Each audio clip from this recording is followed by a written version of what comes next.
what indeed is going to happen? It is the sporting event going on this evening. So Keith Smith, we've had him on a bunch of times, NBA writer, contributor to NBA Front Office Show. He joins us on the Volkswagen Dealers Expert Hotline. Mr. Smith, thank you, sir. I appreciate it. Thank you for having me. All right, so let's start at the top of the draft. There is intrigue with the Atlanta Hawks because a kid wouldn't work out for them. So my question is this: is there a consensus number one pick? And if there is that the guy that wouldn't work out for him? And where does this leave Atlanta with the first pick? Yeah, things are kind of split between Alex Sarr, that's the guy that wouldn't work out for the Hawks, and Zachary Risachet is the other player that's in the mix. That most draft experts have one of those two players as the top player in this draft class. There's also some slight intrigue in there that the Hawks may draft Donovan Clingan of UConn. They apparently really like him, but one of the thought processes there is that could be more if they were to trade out of number one. That's unlikely to happen, but that could be the way that goes down. So that's where we're looking. That I've had some suggest to me that the Sarr stuff is a smokescreen, that the Hawks may take him after all, but it looks like as of right now, it'll probably be Zachary Risachet. We've talked to a couple of different people leading up to tonight, and the overall consensus seems to be that this is one of the weaker drafts in recent memory. Do you agree with that? Yeah, I think especially in terms of top end star power right now, there's no one that anyone is looking at and saying that guy is a for sure all-star player within the next few years or anything like that. It's not even sure how much the long-term future is for these guys developing a top end talent. But what there is pretty good depth of players. So a lot of teams are going to come away with guys who should be long-term rotation players in the NBA, whether that be a decade long career, things like that's good. It's just that top end star power is missing out of this draft class. Someone will develop into an all-star because it happens every time we have a draft that looks like this, but we just don't know who that's going to be. Those three guys you were talking about at the top of the draft, where would they be taken in a normal year, do you think? Low lottery, lower than that, higher than that? Yeah, probably mid to low lottery is where you would see most of those grades come in on those guys. Like, for example, last year or the year before, they're probably coming off the board around the 7 to 10 range at the earliest. And then maybe after that, a few picks later, that's just, kind of where this draft class is at. Does it help that there are especially when you're looking whether the Celtics are picking, does it help that there are some upperclassmen in this draft, some older guys that are coming out that could be first-round picks just in terms of their NBA readiness? Is there some advantage to that? I think so, yeah. And I think what you're going to see is teams like Boston, who don't have a lot of roster spots to fill, maybe don't want to work through a project player because they're trying to win. They probably want a guy who is more ready to step in and give them minutes if they need them right away. So teams like the Celtics, the Bucks, the Suns, the potentially the Warriors, the Clippers, those sorts of teams that are going to be very expensive, they are looking for cost-controlled talent, but it has to be cost-controlled talent that can step in and play. You'll take a project with your second-round pick, put him in Maine for the year, and we'll see. But like Brad Stevens said yesterday, there's no real room to crack this rotation, and it's going to be hard for any rookie. But what you want that rookie to do is be kind of part of what they call the stay ready group.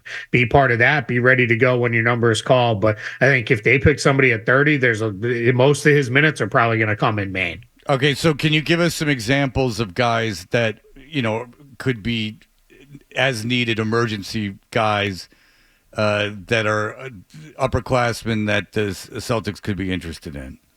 Yeah, I think you could see at the end if they wanted to go with, like at the end of the first round, if you wanted to go with a point guard, a kid like Tyler Kolek could be there for them. Baylor Shireman, the Kolek's a point guard out of Marquette. Shireman is a wing shooter out of Creighton. Those are guys. Deron Holmes is another guy. He's coming out of Dayton. He's a big, can switch between the 4 and the 5. Those players were in college for a several years. If you start to go a little bit lower, you could go with a guy like Adembana, who's coming out of UCLA. He's a guy who could come in there. Bobby Clintman, who played at Wake Forest, then moved over and played professionally in Australia, is another guy that you could see there if they go with targeting an older player that can come in and play right away for them if they need him to. Does Bronny James get picked tonight? Yeah, here's the deal. I before we ask if he gets picked tonight, I want to ask you this because I was saving it because it does show you how the college basketball might be struggling a little bit. The name everyone is most interested in is a kid that is not good. But if Bronny James was Leo Schmegel and out of Creighton and was a freshman, where would he be taken in this draft? Would he be taken in this draft? If a team really fell in love with his defensive potential, probably the same place he's going to be taken anyway, which will be at the end of the second round. I think his absolute floor is the Lakers pick at 55, because I think at that point you say, fine, we'll throw you the ball and we'll draft the kid and bring him in and put him on a two-way. They already said he won't sign a two-way, but we'll put him in the G League, let him develop there, because anybody we were going to pick, a couple with that pick, will be probably available as an undrafted free agent anyway. So we'll just pick these guys and we'll just kind of load it up that way and, have a good story and make everybody happy with this. But yeah, he likely wouldn't be drafted if he didn't have the pedigree. There's a whole thing right now about drafting players who have a lineage to them, where those guys have actually turned out to end up being pretty good. And there's a chance Bronny maybe develops to play, but it's crazy. And I'll say this, anybody who put money down on him being the number one overall pick is insane. They should have just, I wish I had known that was a thing. I would have sent everybody my contact, could have sent that money to me, and I would have put it to better use. Yeah, I mean, when you think of lineage, you think of like Steph Curry, and he's kind of good. Sure. Like, he was, and it was good in college. I mean, that was the thing, is that he was, I mean, based on college production, he would have been even a higher pick. He was special. Bronny James is not a large gentleman and can't score. Is this the best thing? If you cover these things, you're in depth with these prospects. You probably know even back to AAU and all this stuff.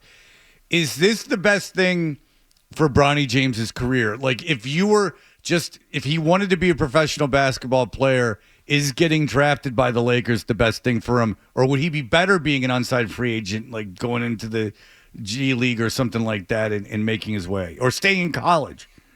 Sure. Yeah. If I had been advising, I probably would have said stay in school, get one really good normal year under your belt, because people shouldn't forget, even despite all these, LeBron's son, he had the heart condition, which kept him out from the summertime through half the season. So have a normal year of summer work, a normal season, and see where it all goes from there. But he's in the draft and he's moving forward that way. So there's two schools of thought, right? Part of it, one would be go somewhere else away from dad, where you develop out of the limelight and people care only to the extent of it's a cool story for 5 minutes and then everybody moves on. Or the thought process could be, well, with the Lakers, you're going to have some cachet there, and they're not going to be like, well, let's cut him loose after a month or two of watching it go. They're going to be invested in his development. They're going to do everything they can to get him there. The reality is he's going to be a late second round pick, and the hit rate on those guys is pretty low anyway. So I still go back to, if you really want to kind of put everybody in a spot where, hey, this is a great story, it's going to make sense, he's probably going to the Lakers tomorrow night. All right, and just the final question on Bronny James. If he would have been healthy and played on UConn last year, would he have been in the rotation? He would have been, because of his defense. He can really defend. That part would have been, they would have found a way to fit him in there with the other talented offensive players they had. And then I think there is a chance he still could be a pretty good playmaker. The problem is going to be, is he going to shoot it consistently? That's what's going to determine everything for him going forward. Keith, while we have you here, a massive trade in the NBA last night involving a lot of first-round picks. Mikal Bridges goes to the Knicks. 5 first-round picks, a pick swap, a second-round pick, and that's an absurd price to pay for that guy. What do you think of the deal? Yeah, you said it. It's absurd. This is crazy that the Knicks, who held so firm on we're not going to put extra stuff into a trade for Donovan Mitchell, they sent out all these draft picks for a player who's never been an All-Star. And most look at it and say, hey, if Mikal Bridges is your third best guy, you're probably a pretty good team. If he's your fourth best guy, you're a really good team. But the Knicks now just took themselves out of the running. There'd been all these rumors that, hey, if Joel Embiid's ever unhappy, they're going to be all over trying to get him. Well, that's out the window. And any other unhappy superstar, that's out the window because you don't have the draft capital to go get those guys.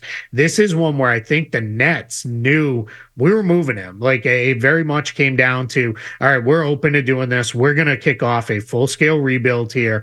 And I think they got the Knicks a little over a barrel where it was, all right, let's get a deal done now. What is it going to take? And I get it. They're loading up on wings to try to chase down Boston and all those things. But I kind of look at it as, okay, you did it, but you're still not a better team than a team that's in your own division. So that's just a tough spot to be in. And now you don't have any flexibility moving forward to do the next big thing that comes along. Do you think that they think they're getting Donovan Mitchell next year? No, I don't think so. Okay. Yeah, I think that's out the window. I think everybody thinks Mitchell's going to sign an extension with the Cavs, and then we know how that goes. If he's 2 years into that and he's not happy, he'll ask for a trade then. But I think for now, everybody's kind of collectively moved on from the Donovan Mitchell hopes because it looks like he's definitely going to extend in Cleveland. Yeah, Bridges is the third best player on the Knicks roster, and they just spent 5 first-round draft picks to get him. What are the picks? Five over how many years? It's 5 through 2031. Yeah. So it's like every 7 other years. year, plus a Bucks pick that they had, plus a pick swap. So Okay, but so it's more everything they could send. Yeah, so it's more. It's not even like the value of the picks. More, it's just that they got rid of them, and now that they don't have them to get someone better. Correct. All right. Very good. Yep. Yeah. All right. There you have it. Well, Keith, good luck tonight keeping track of who these guys are. If you like that clip, check out more videos from Toucher and Hardy here. For more Celtics analysis and opinion, hit this playlist. And for all the latest from the Sports Hub, download the app at 985thesportshub.com.